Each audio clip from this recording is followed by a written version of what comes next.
ನಮಸ್ತೆ. ನನ್ನೆಲ್ಲ ತಾಲೂಕಿನ ಸಮಸ್ತ ಎಲ್ಲ ಜನಕ್ಕೆ ನಾನು ಒಂದು ಪತ್ರಿಕಾಗೋಷ್ಠಿಯಲ್ಲಿ ನಾನು ಸ್ಪಷ್ಟೀಕರಣ ಕೊಡಬೇಕು ಅನ್ನೋ ಒಂದು ಉದ್ದೇಶದಿಂದ ತಮ್ಮ ಮುಂದೆ ಬಂದಿದ್ದೀನಿ. ದಯಮಾಡಿ ತಮ್ಮ ಮುಂದೆ ನಾನು ಪತ್ರಿಕಾಗೋಷ್ಠಿಯನ್ನು ನಾನು ಉದ್ದೇಶದಲ್ಲಿ ಮಾತಾಡ್ತೀನಿ. ಇದೇ ರೀತಿ ಇವತ್ತು 23ನೇ ತಾರೀಕು ನಿನ್ನೆ ದಿನ ಅರಸೀಕೆರೆ ಒಬ್ಬರು ನಾಯಕರು ಇವತ್ತೇನು ನನ್ನ ಮೇಲೆ ಆರೋಪ ಮಾಡಿದ್ದಾರೆ, ಆ ಆರೋಪಕ್ಕೆ ನಾನು ಕೆಲವರು ಕೇಳಿದಂಥ ಕೆಲವು ಪ್ರಶ್ನೆಗೆ ನಾನು ಉತ್ತರ ಕೊಡಬೇಕು, ನಮ್ಮ ತಾಲೂಕಿನ ಜನತೆ ಮುಂದೆ ನಾನು ಇಡಬೇಕು ನನ್ನ ಬಯಸುವ ಉದ್ದೇಶದಿಂದ ನಾನು ಇವತ್ತು ಪತ್ರಿಕಾಗೋಷ್ಠಿ ಕರೆದಿದ್ದೀನಿ. ನಾನು ಅವ್ರಿಗೆ ಉತ್ತರ ಕೊಡೋಕ್ಕೋಸ್ಕರ ಮತ್ತೇನು ತಾಯಿ ಮಳೆಯಮ್ಮ ಆದಿಶಕ್ತಿ ದೇವರು ಏನು ನಮ್ಮ ಸ್ಮಶಾನ ಹಿಂಭಾಗ ಮೂಲ ಸ್ಥಾನ ಇದೆ, ಅಲ್ಲಿ ನಾವು ಅವ್ರಿಗೆ ತೊಂದರೆ ಕೊಡ್ತಾ ಇದ್ದೀವಿ, ಅಲ್ಲಿ ಹೋಗ ಜನಗಳಿಗೆ ತೊಂದರೆ ಕೊಡ್ತಾ ಇದ್ದೀವಿ ಅನ್ನೋ ಒಂದು ಉದ್ದೇಶ ಅವರು ಹೋಗಿ ಅಲ್ಲಿ ಆ ಸ್ಥಳದಲ್ಲಿ ಧ್ವಂಸಿ. ನಾನು ಅವ್ರಿಗೆ ಹೇಳಕ್ ಬಯಸ್ತೀನಿ, ನಾನು ಆ ತಾಯಿ ನಾನು ಹುಟ್ಟಿ ಬೆಳೆದವರು ಆ ಜಾಗಗಳಲ್ಲಿ ನಾವು ಅನ್ನ ತಿಂದಿದ್ದೀವಿ. ಆ ಏರಿಯಾದಲ್ಲಿ ನಾವು ವ್ಯವಹಾರ ಮಾಡಿ ವೃತ್ತಿ ಮಾಡಿ ಅನ್ನ ತಿಂದಿದ್ದೀವಿ. ಆ ತಾಯಿ ಅವ್ರು ಯಾವತ್ತ ಕಂಡಿದ್ದಾರೆ. ನಾವು ಈ ಮೂಲ ಸ್ಥಾಪನೆ ಮಾಡೋಕ್ಕೆ ನಮ್ಮ ಕುಮಾರ್ ಅಂತ ಇದ್ರು ಒಬ್ರು ಪೂಜಾರರು, ಪಾಪ ಅವ್ರು ಇವತ್ತಿಲ್ಲ, ಈ ಇದರಲ್ಲಿ ಇಲ್ಲ, ಇವತ್ತು ಪ್ರಪಂಚದಲ್ಲಿ ಇಲ್ಲ. ಅವರ ಒಂದು ಶ್ರಮೆಯಿಂದ ಇವತ್ತಲ್ಲಿ ಒಂದು ತಾಯಿ ಸ್ಥಾಪನೆ ಮಾಡಿ ಇವತ್ತು ಆ ಪೂಜೆ ಪುರಸ್ಕಾರ ನಡೀತಾ ಇದೆ. ಅದ್ರ ಹಿನ್ನೆಲೆ ಅವ್ರ ಕುಟುಂಬದಾಗ ಗೊತ್ತಿದೆ, ಕೇಳಿ ನಾವು ಮಾಡಿದೀವಿ ಅಂತ. ಆದ್ರೆ ನೀವಲ್ಲಿ ಬಂದು ಪ್ರಚೋದನೆಕಾರಿ ಬೇಕು ಅಂತ ಹೇಳಿ ಪ್ರಚೋದನೆಕಾರಿ ಮಾಡೋಕ್ಕೋಸ್ಕರ ನೀವು ಈ ತರ ಬಂದು ಅಲ್ಲಿ ಸ್ಥಳದಲ್ಲಿ ಸರ್ಕಾರದ ಕೆಲಸ ಕಾರ್ಯಗಳಲ್ಲಿ ಅಡ್ಡಿಪಡಿಸ್ಬೇಕು ಅನ್ನೋ ಒಂದೇ ಉದ್ದೇಶ ಬಿಟ್ರೆ ನಿಮ್ಗೇನು ಉದ್ದೇಶ ಇಲ್ಲ. ಹೇಳ್ತೀವಿ, ನೀವು ದೇವಸ್ಥಾನಕ್ಕೆ ನೋಟಿಸ್ ಕೊಟ್ಟಿದ್ದಾರೆ, ಅಡ್ಡ ಹಾಕ್ತಾರೆ, ಇದು ಹಾಕ್ತಾರೆ ಅಂತ ನೀವು ಹೇಳ್ತೀವಿ.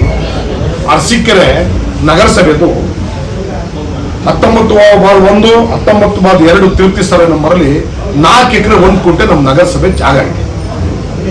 ಈ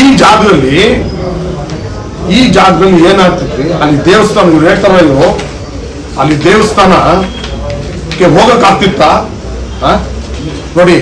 ಎಷ್ಟು ಕಸ ಕಡ್ಡಿಗಳು, ಎಷ್ಟು ಜನ ಅಲ್ಲಿ ದುರ್ವಾಸನೆಯಿಂದ ದೇವಸ್ಥಾನಕ್ಕೆ ಹೋಗಕ್ಕಾಗಿಲ್ಲ, ಮೂಗು ಮುಚ್ಕೊಂಡು ಹೋಗೋರು ಅಲ್ಲಿ ಹೋಗೋ ಭಕ್ತರು ಗೊತ್ತಾ. ಇವತ್ತು ನಾವು ಅಲ್ಲಿ JCB ತಗೊಂಡು ಕ್ಲೀನ್ ಮಾಡಿಸಿ ಅಲ್ಲಿ ಭಕ್ತರಿಗೆ ಸುಶೀತ ಹೋಗಿ ಅಲ್ಲಿ ಪ್ರಾರ್ಥನೆಗಳು, ಪೂಜೆಗಳು, ಪುರಸ್ಕಾರ ಕಾರ್ಯಗಳು ಮಾಡ್ಕೊಂಡ್ಬಂದು ಮಾಡಿದ್ರೆ ಅದು ತಪ್ಪ ನಮ್ದು. ತಪ್ಪೇನ್ರಿ? ಅಲ್ಲಿ 4 ಎಕರೆ ಜಾಗ ನಗರಸಭೆ ಜಾಗ, ನಾವು ಸರ್ಕಾರದಿಂದ ಬಂದಂತ ಹಣದಲ್ಲಿ ಹಂತ ಹಂತವಾಗಿ ಇನ್ನು ಈಗ ಬಂದಿರೋ 35 ಲಕ್ಷ ರೂಪಾಯಿ ಹಣ ನಾವು ಆಕ್ಷನ್ ಪ್ಲಾನ್ ಮಾಡಿದ್ದೀವಿ. 35 ಲಕ್ಷ ರೂಪಾಯಿ ಹಣದಲ್ಲಿ ನಾವು ಈಗ ಸದ್ಯಕ್ಕಲ್ಲಿ ಒಂದು ಗೋಡೆ ಕಟ್ಟಿದ್ದೀವಿ, ಕಾಂಪೌಂಡ್ ಹಾಕಿದ್ದೀವಿ.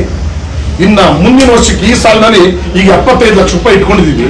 ಅಲ್ಲಿ ನಗರಸಭೆ ಸುಮಾರು ಒಂದು 20 ಕೋಟಿ ರೂಪಾಯಿ ಆಸ್ತಿ ಎಲ್ಲ ಹೊರ್ಕೊಳ್ತಾ ಇದ್ರು, ಅವರು ಆ ಕಡೆ ಈ ಕಡೆ ಎನ್ಕ್ರೋಚ್ ಮಾಡ್ತಾ ಇದ್ರು. ಇವತ್ತು ಊರಿನ ಮಧ್ಯೆ ಇರೋಂಥ ಒಂದು ಆಸ್ತಿ ಉಳಿಸ್ಕೋಬೇಕು ಅನ್ನೋ ಒಂದು ನಿರ್ಧಾರದಿಂದ ಇವತ್ತು ಇನ್ನೊಬ್ರು ಅಸೂಲ್ ಅನ್ನೋರು ಬಿಟ್ಟಾರೆ. ಯಾಕೆ ಬಿಡ್ತಾರ್ರಿ? ಯಾರು 1 ಇಂಚು ನಗರಸಭೆ ಜಾಗ ಬಿಡ ಪ್ರಶ್ನೆನೇ ಇಲ್ಲ. ನಾವು ಯಾವ ದೇವಸ್ಥಾನಕ್ಕೆ ದಾರಿಗೆ ತೊಂದರೆ ಕೊಡಬೇಕು ಉದ್ದೇಶ ಇಲ್ಲ. ನೀವೇ ಅಲ್ಲಿ ಹೋಗಿದಿರಲ್ಲ, ನೋಡಿರಲ್ಲ, ಗೋಡೆ ಕಟ್ಟಿದಿರಲ್ಲ, ದೇವಸ್ಥಾನ ಇದಕ್ಕೆ ದಾರಿಗೆ ನಾವು ಗೋಡೆ ಹಾಕಿದೀವೇನ್ರಿ? ಯಾಕ್ರಿ ನೀವು ಇಲ್ದಿದ್ದೆ ಎಲ್ಲ ಜನಗೆ ಕಟ್ತೀರಾ? ನಮ್ಮ ಉದ್ದೇಶ ಅಲ್ಲಿ ಸುತ್ತ ಕಾಂಪೌಂಡ್ ಹಾಕಿ ನಮ್ಮ ನಗರಸಭೆ ಸ್ವತ್ತು ನಾವು ಕಾಪಾಡ್ಕೋಬೇಕು ಅನ್ನೋ ಒಂದೇ ಉದ್ದೇಶ ಬಿಟ್ರೆ ಕಸಾಯಿಖಾನೆ ನಾನು ಎಲ್ಲಿ ಯಾವತ್ತು ಹೇಳಿದ್ದೀನಿ ಕಸಾಯಿಖಾನೆ ತಗೊಂಡು ಹೋಗ್ತೀವಿ ಅಂತ ಹೇಳಿ. ನಾನಷ್ಟು ಮೂರ್ಖ ಏನ್ರಿ?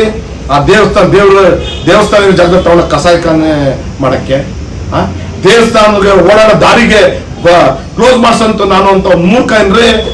ನಾವು ಭಗವಂತನಿಗೆ ನಮ್ ಕೆಲಸ ಮಾಡ್ತಾ ಇರೋದು. ನಾವು ನಿಮ್ಮಂಗೆ ಪ್ರಚೋದನೆ ಮಾಡಿ ಇಲ್ದಿದ್ದು ಏನು ಬೇಕೋ ದಿನ ಒಂದೊಂದು ಪ್ರಚೋದನೆ ಮಾಡ್ತಾ ಇದಿರಲ್ಲ, ಇದು ಬಿಡಿ. ನಿಮ್ಮ ಇದಕ್ಕೆ ಶೋಭೆ ತರಲ್ಲ. ನಾವು ಯಾವುದೇ ದೇವಸ್ಥಾನಕ್ಕೆ ರಸ್ತೆ ಬಂದ್ ಮಾಡಲ್ಲ. ಭಕ್ತರು ಮೂಗ್ ಮುಚ್ಕೊಂಡು ಹೋಗ್ಬೇಕಿತ್ತಲ್ಲಿ ದೇವಸ್ಥಾನ ಹೋಗ್ಬೇಕಾದ್ರೆ ಇವತ್ತು ಹೆಂಗಾಗಿದೆ ನೋಡಿದ್ರೆ ಅಂದ್ರೆ ಇನ್ನು ಅಲ್ಲಿ ಹೈಟೆಕ್ ಆಗಿ ರಸ್ತೆ, ದೇವಸ್ಥಾನ ಮುಂದೆ ಭಕ್ತರು ನೇರವಾಗಿ ವೆಹಿಕಲ್ ಅಲ್ಲಿ ಹೋಗ್ಬೇಕು. ಮೊದಲು ನಡ್ಕೊಂಡು ಹೋಗಿ ಆಗ್ತಿರ್ಲಿಲ್ಲ, ಅಲ್ಲಿ ವೆಹಿಕಲ್ ಅಲ್ಲಿ ಹೋಗ್ಬೇಕು. ಅವರು ಹೋಗಿ ಪೂಜೆ ಪುರಸ್ಕಾರ ಮಾಡಿಸ್ಕೊಂಡ್ ಬರ್ಬೇಕು ಅಂತ ನಾನು ಮಾಡಂತ ನನ್ನ ದೊಡ್ಡ ನಿರ್ಧಾರ ಅದು. ನೀವೇನ್ ಹೇಳ್ತೀರಿ ಲೇಔಟ್ ಅಂತ ಹೇಳ್ತೀರಿ. ಇದೇ ಲೇಔಟ್ ಅವರು ನಮ್ಮ ನಗರಸಭೆ ಆಯುಕ್ತರು ರಸ್ತೆ ಇದೆ ಅಂತ ಕೊಟ್ಟಿದ್ದಾರೆ ಅಂದ್ರೆ, ಇದೇ ನಮ್ಮ ನಗರಸಭೆ ಜಾಗದಲ್ಲಿ ನಾನೇನಾರ ಸಭೆಯ ಮುಂದೆ ತರದಲ್ಲೇ ನಾನು ಅವ್ರಿಗೆ ದಾರಿ ಬಿಟ್ಕೊಟ್ರೆ ನೀವು ಈ ವ್ಯಕ್ತಿ ಏನ್ ಮಾಡ್ತಿದ್ರಿ? ನೀವು ಲೇಔಟ್ ಅವ್ರನ್ನ ದುಡ್ಡಿಸ್ಕೊಂಡು ಅವ್ರಿಗೆ ದಾರಿ ಬಿಟ್ಕೊಟ್ರೆ ನಗರಸಭೆ ಜಾಗ ಅಂತ ಬಂದು ಕೇಳ್ತಿದ್ರಿ ನೀವು. ಇಂಥ ಮನಸ್ಥಿತಿ ಇರೋಂಥವ್ರು ನಿಮ್ಮಂತ ದುಷ್ಟ ಶಕ್ತಿಗಳು ಇದಾರೆ ನಮ್ಮೂರಂದು ಗೊತ್ತ್ರಿ. ಅದಕ್ಕೋಸ್ಕರ ನಾವು ಕೇಳಿ, ಇದೇ ಲೇಔಟ್ ಅವನು ನಮ್ಮ ಒಬ್ಬ ಸ್ನೇಹಿತ ಕಾಚಿಗಟ್ಟೆ ಗ್ರಾಮ ಪಂಚಾಯತಿ ಮಾಜಿ ಅಧ್ಯಕ್ಷ ಮಾಲ್ತೇಶ್ ಅಂತ, ಅವ್ನು ನನಗೆ ಕರೆ ಮಾಡಿದ್ದ. ಏನದು ಅಂತ ಏನ್ ಹೇಳಿದೀನಿ ಕೇಳಿ ನೋಡಿ ಅವ್ರಿಗೆ. ನಾನದು ಸರ್ಕಾರದ ಕೋಟಿಗಟ್ಟಲೆ ಆಸ್ತಿ, ಇದು ನಾನು ದೇವಸ್ಥಾನದವ್ರ ಹತ್ರ ಕಮಿಟಿಯವ್ರ ಹತ್ರ ಮಾತಾಡಿ ಅವ್ರ ಹತ್ರ ಒಂದು ನಮ್ಗೆ ದಾರಿಗೆ ಅವಕಾಶ ಮಾಡಿಕೊಡಿ ಅಂತ ಕೇಳ್ಕೊಂಡು ಅದು ಗೌರವಾನ್ವಿತ ಸದಸ್ಯರುಗಳ ಗಮನಕ್ಕೆ ತಂದು ಸಭೆಯಲ್ಲಿ ತಂದು ಅವ್ರಿಗೆ ವ್ಯವಸ್ಥೆ ಮಾಡ್ಕೊಡ್ಬೇಕು ಅನ್ನೋ ಉದ್ದೇಶ ನಮ್ದಿದೆ ಅಂತ ಹೇಳಿ ತಂದು ಮಾಡೋಣ ಅಂತ ಹೇಳಿ ನಾವೇನು ಅಡ್ಡ ಹಾಕಿದೀವ. ನಾವು ನಮ್ಮ ಹತ್ರ ಹಣಕಾಸು ಎಷ್ಟಿದೆ ಆ ವ್ಯವಸ್ಥೆ ನಾವು ಕಾಂಪೌಂಡ್ ಆಗ್ತಾ ಇದ್ದೀವಿ. ನಾವು ಇನ್ನೊಬ್ರದ್ದು 30 ಕೋಟಿ ಬಿಟ್ಕೊಟ್ಟಿದೀವಿ ಅಂದ್ರೆ ಅದು ಮಾರ್ಕ್ ಮಾಡಿಲ್ವೇನ್ರಿ? ಈ ಹಂತದ ಈಗ 75 ಲಕ್ಷ ರೂಪಾಯಿ ಈ ವರ್ಷಕ್ಕೆ ನಾವು ಪ್ರಾಯೋಜನ ಮಾಡ್ಕೊಂಡಿದ್ವಿ. ಸರ್ಕಾರದ ಹಣ ಅದು ಹಾಕ್ತೀವಿ ಎಲ್ಲ ಕಾಂಪೌಂಡ್ ಹಾಕಿ ಅಲ್ಲಿ ಒಂದು ನಗರಸಭೆ ಆಸ್ತಿ, ನಮ್ದು ಆಸ್ತಿ ನಾವು ಉಳಿಸ್ಕೋಬೇಕನ್ನೋ ಉದ್ದೇಶ ಬಿಟ್ರೆ ಕಸಾಯಿಖಾನೆ ಮಾಡ್ತೀವಿ ಅದು ಮಾಡ್ತಾರೆ. ನಾನು ಯಾವತ್ತೂ ಹೇಳಿದೀನಿ ಕಸಾಯಿಖಾನೆ ಅಂತ ಹೇಳಿ. ಆ ದೇವಿ ಮಹಿಮೆ ಬಗ್ಗೆ ನಿಮ್ಗೆ ಎಂದು ಗೊತ್ತು? ಅರಸೀಕೆರೆಗೆ ಬಂದು ನೀವು 5 ವರ್ಷ ಆಗಿದೆಯಲ್ಲ, ಎಷ್ಟು ಸಲ ಹೋಗಿದ್ರಿ ಆ ದೇವಸ್ಥಾನದ ಹತ್ರ ನೀವು? ನಾವಲ್ಲೇ ಹುಟ್ಟು ಬೆಳೆದಿರತ್ತನ್ರಿ, ನಾವಲ್ಲೇ ಬೆಳೆದಿರೋದು. ನೀವು ದಯಮಾಡಿ ಈ ಮಾತು ನೀವು ವಾಪಸ್ ತಗೋಬೇಕು. ನೀವು ಗೊತ್ತಾ ಆ ದೇವಸ್ಥಾನ ಅಭಿವೃದ್ಧಿ ವಿಚಾರದಲ್ಲಿ ಏನ್ ಆ ದೇವಸ್ಥಾನ ಅಭಿವೃದ್ಧಿ ವಿಚಾರಕ್ಕೆ ಒಂದು ಕಿಂಚಿತ್ತು ನೀವು ಶ್ರಮೆ ಪಟ್ಟಿದೆ ಅಂತ ಅಲ್ವಾಗ ಏನ್ ಕೇಳಕ್ಕೆ ನೈತಿಕತೆ ಇದೆ ನಿಮ್ಗೆ? ನಾನ್ ಏನ್ ಮಾಡ್ತೀನಿ ಅಂತ ಹೇಳ್ತೀನಿ ಗೊತ್ತಾ?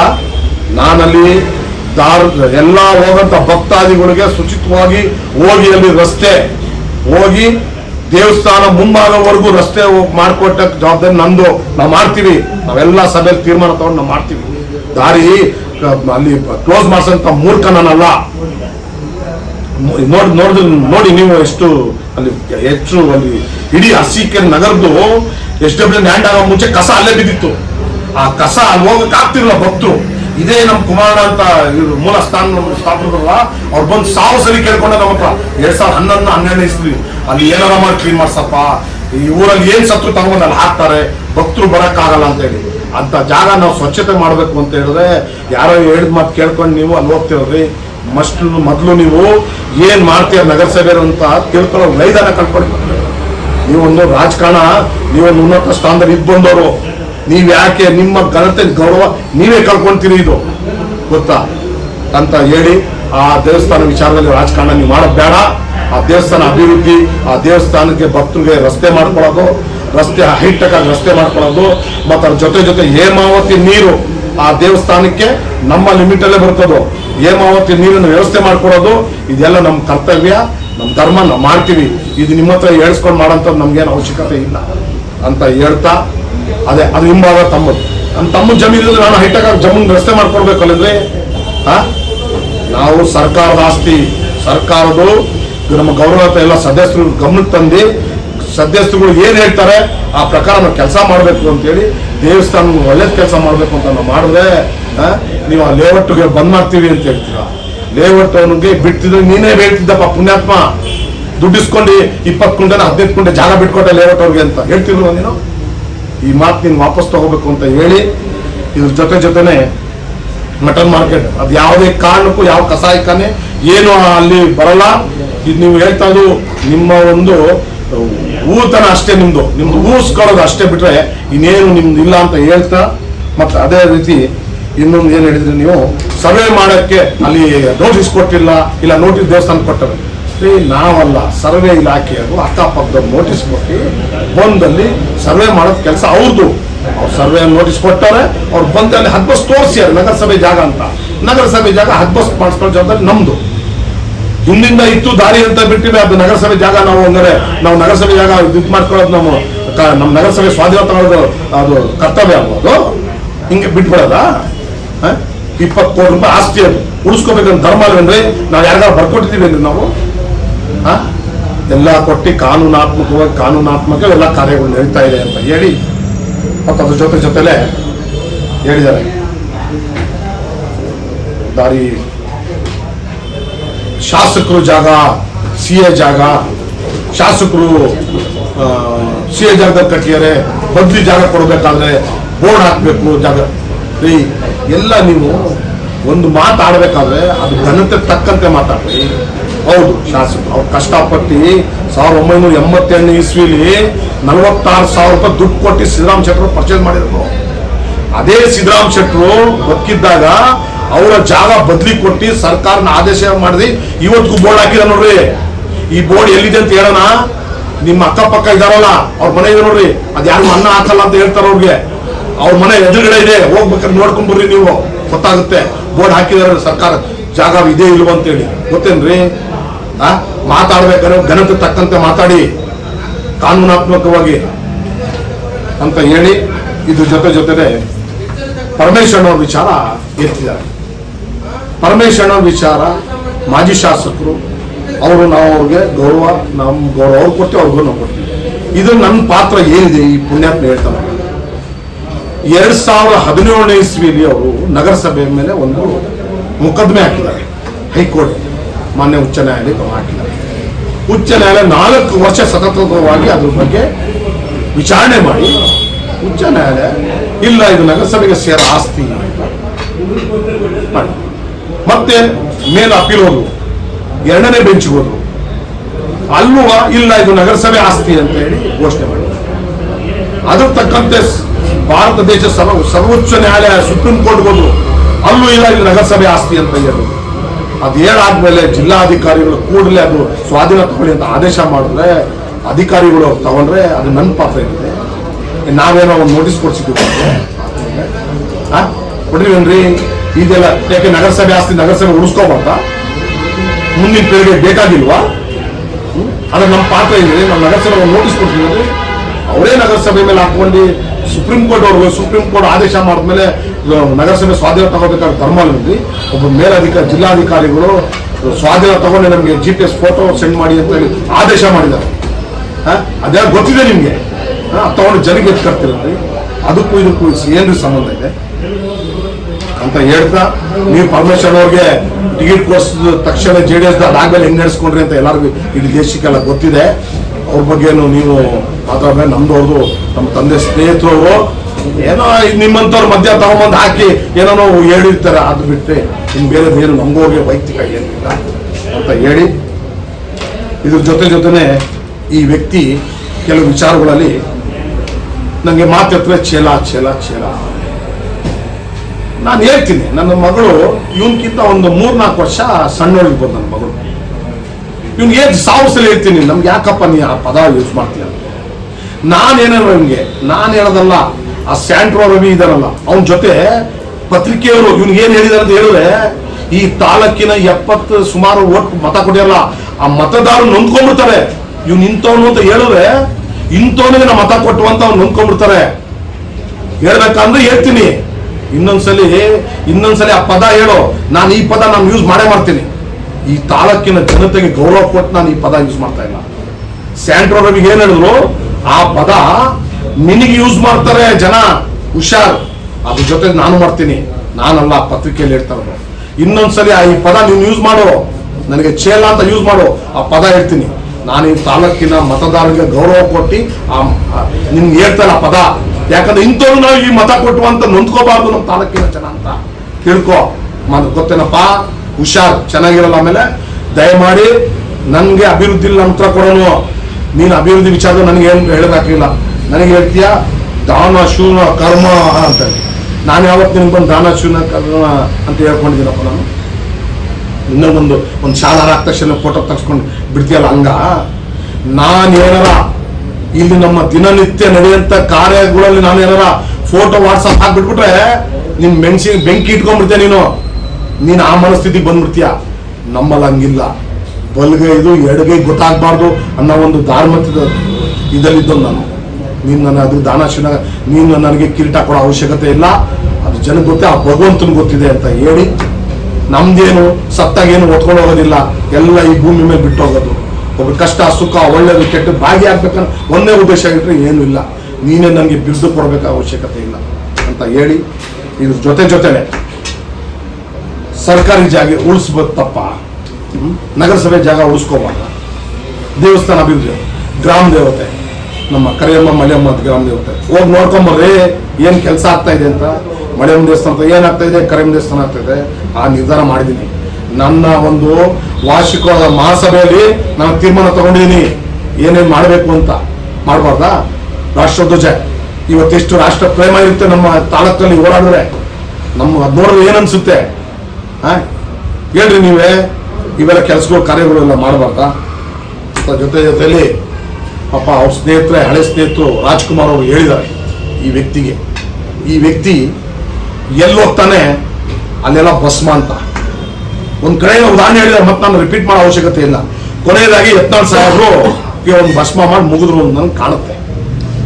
ಅವರು ನೀವು ಯಾವ ಪಕ್ಷ ಅಂತ ಮೊದಲು ಘೋಷಣೆ ಮಾಡಿಕೊಡ್ರಿ. ಈಗ ಓಪನ್ ಆಗಿ 15 ತಿಂಗಳು ಮಿಸ್ತೆ ನಿಮ್ಮ ಫೇಸ್ಬುಕ್ಕಲ್ಲಿ ಏನು ಹಾಕ್ಕೊಳ್ತಾ ಇದ್ರಿ, ಇವತ್ತು ಏನು ಹಾಕ್ಕೊಳ್ತಾ ಇದ್ರಿ, ಯಾವ ಪಕ್ಷದಲ್ಲಿ ಇದ್ರಿ ಅಂತ ಫಸ್ಟ್ ನೀವು ಹೇಳ್ಕೊಡ್ರಿ. ಆ ನೈತಿಕತೆ ನೀವು ಒತ್ಕೊಡ್ರಿ ಫಸ್ಟು. ಇವತ್ತು ನಾನು ನೊಂದು ಹೇಳ್ತಾ ಇದ್ದೀನಿ, ಈ ಪುಣ್ಯಾತ್ಮ ಯಾಕೆ ಸಲಾಸಲಿ ನನ್ನ ವಿಚಾರಕ್ಕೆ ಬರ್ತಾನೋ ಗೊತ್ತಿಲ್ಲ. ಚೇಲ ಅಂತಾನೆ ಮಾತಿರ್ಚಿ ಭಾಳ ನೋವಾಗುತ್ತೆ. ನಾವು ಕೆಲಸ ಕಾರ್ಯ ಮಾಡಿದವರು ಅದ್ರ ಪದ ಅರ್ಥ ಹೇಳ್ಬೇಕು. ನಾನು ಇನ್ನೊಂದ್ಸಲಿ ಹೇಳಿದ್ರೆ ನಾನು ಹಿಂಗೆ ತಲೆ ಹಿಡ್ಕಂತ ನಾನು ಹೇಳೋದು, ಇನ್ನೇನು ಹೇಳಲ್ಲ. ನೀನು ಮಾಡಿದ್ರೆ ನಿನ್ನ ತಲೆ ಹಿಡ್ಕ ಕೆಲಸ ನಿನ್ನ ತಲೆ ಹಿಡ್ಕಂತಾನೆ ಹೇಳ್ತೀನಿ ನಾನು. ಏನು ನನ್ನ ತಾಲೂಕಿನ ಜನ ನೊಂದ್ಕೊಳ್ತಾರೆ ಅನ್ನೋ ಒಂದೇ ಒಂದು ತಾಲೂಕಿನ ನನ್ನ ಸಲಾಸಲಿ ಅದು ಎತ್ತಲ್ಲ ನಾವು ಅಂತ ಹೇಳಿ, ನಿನ್ನ ಜೊತೆ ಯಾರಿದಾರಪ್ಪ ಹಿಂದೆ ನಿನ್ನ ಜೊತೆ ಇದ್ರಲ್ಲ ಅವ್ರಿಗೆಲ್ಲ ಏನೇನು ನೀನು ಮೋಸ ಮಾಡಿದ್ಯಾ, ಎಲ್ಲರಿಗೂ ಹೋಗಿ ಹೆಂಗೆ ರಾಜಿ ಮಾಡ್ತಾ ಇದೀಯ ನೀನು ಗೊತ್ತಿಲ್ವಾ ಈ ತಾಲೂಕಿನ? ಈಗ ಯಾವ ಲೀಡರ್ಗಳಿಗೆ ಎಡ ಬಲ ಇಟ್ಕೊಂಡು ಯಾರ್ಯಾರು ಏನೋ ಮಾಡ್ತೀವಿ ಈ ತಾಲೂಕು ಜನ ಗೊತ್ತಿಲ್ವಾ? ನಿಮ್ಗೇನು ಅಸ್ತಿತ್ವ ಇಲ್ಲ, ನಿಮ್ಗೇನು ಸಾಧನೆ ಮಾಡೋಕ್ಕಾಗಲ್ಲ. ನಮ್ಮ ತಾಲೂಕಲ್ಲಿ ಕೊಡುಗೆ ಏನು ಇಲ್ಲ ನಿಮ್ದು, ಬರೇ ಪ್ರಚೋದನೆ ಮಾಡೋದು. ನೋಡಿ ಇವತ್ತು ಬೇರೆ ಆ ಜಮ್ಮು ಕಾಶ್ಮೀರಲ್ಲಿ ಆಗಿದೆ, ಅವ್ರು ಅದು ಖಂಡಿಸ್ತೀವಿ, ನಾವು ಉಗ್ರವಾಗಿ ಖಂಡಿಸ್ತೀವಿ. ನಮ್ಮ ದೇಶ ನಮ್ಮ ಜನ, ನಮ್ಮ ಭಾರತದ ಜನ ಅವರು ಮಾಡಿದ್ದಾರೆ, ಉಗ್ರವಾಗಿ ಖಂಡಿಸ್ತೀವಿ. ಉಗ್ರವಾಗಿ ಅವ್ರ ಮೇಲೆ ಕ್ರಮ ಆಗ್ಬೇಕು, ಉಗ್ರವಾಗಿ ಕ್ರಮ ಆಗ್ಬೇಕು ಅಂತ ನೀನು ಅರ್ಸೀಕೆರಳಿ ಮುಂದೆ ಯಾಕೆ ಆಗ್ಬಾರ್ದು ಅಂತ ಹಾಕಿದೆಯಲ್ಲ.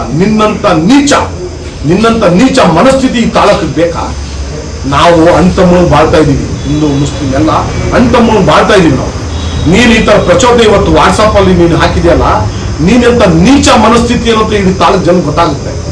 ನಿನಗೆ ಹತ್ತಿರದಿಂದ ಕಂಡಿಲ್ದವರು ನೀನು ಮತ ಕೊಟ್ಟು ಈಗ ಯಾವುದೇ ಕಾರಣಕ್ಕೆ ನಿನ್ ಜೊತೆ ಇಲ್ಲ, ನಿನ್ನ ಏನೋ ಭ್ರಮೆ ಇದೆ ತೆಗ್ದಾಕ್ಬಿಡು. ನಿನ್ನ ಅಸ್ತಿತ್ವ ಏನು ಉಳ್ಕೊಂಡಿಲ್ಲ ಇಲ್ಲಿ, ನೀನ್ ಏನಿಂದ ಯುಕ್ತಿಯದ ಎಲ್ಲ ಜನಕ್ಕೆ ಗೊತ್ತಾಗಿದೆ.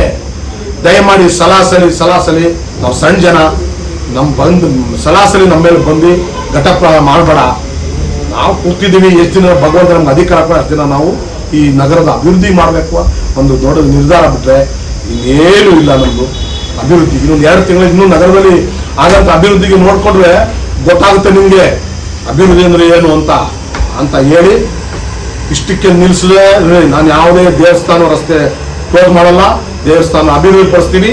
ಆ ಮಳೆಯಮ್ಮ ಏನು ನಮ್ಮ ಆದಿಶಕ್ತಿ ಮಳೆಯಮ್ಮ ಇದೆ, ಅಲ್ಲಿಗೆ ರಸ್ತೆ ಇದ್ದೇ ಇರುತ್ತೆ, ಸಂಪರ್ಕ ಇದ್ದೇ ಇರುತ್ತೆ, ರಸ್ತೆ ಆಗುತ್ತೆ, ಭಕ್ತರಿಗೆ ಯಾವುದೇ ತೊಂದರೆ ಆಗಲ್ಲ ಅಂತ ಹೇಳಿ ನಾನು ಅವರು ತಪ್ಪು ದಾರಿ ಎಳಿತಿದ್ರ ಇನ್ಮೇಲೆ ಈ ತರ ಎಲ್ಲ ನೀವು ತಪ್ಪು ದಾರಿ ಎಳೆಯಲ್ಲ ಅಂತ ನಾವು ತಿಳ್ಕೊಂಡಿದ್ದೀನಿ.